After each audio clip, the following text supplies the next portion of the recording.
आज नवरात्रीचा 4था दिवस होता। आज येलो कलर होता, आम्ही दोघींनी पण येलो कलरचं घातलेलं। आज नाश्ता प्रोटीन युक्त होता सगळा, कारण की आज पप्पांनी रताळे केलेले होते नैवेद्य दाखवायला। त्याच्यानंतर मग शेंगदाणा, हरभरा, मटकी टाकून आपण करतो ना ते खाण्यासाठी प्रोटीन युक्त, तसं असं आज खायला केलेलं होतं पप्पांनी।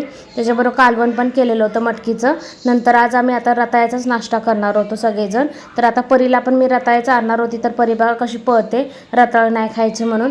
परत नंतर दुपारी मामा मिसळपाव खात होता तिचा, तर ती बघा लगेच मामाला चारायला गेले। मी चारणार करून आणि लगेच चारत बसले मामाला।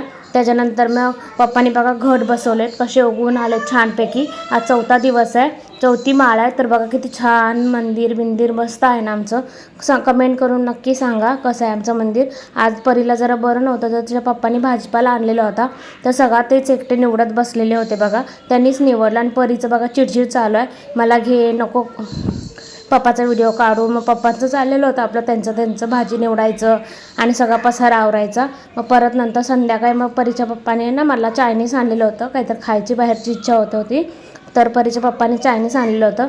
मग आज मी तेच खाल्लं संध्याकाळी जेवणाला। आणि नंतर मग परीने तर काय शूट करू दिलं नाही, आज जेवढं शूट झालं तेवढंच टाकलं मी आज।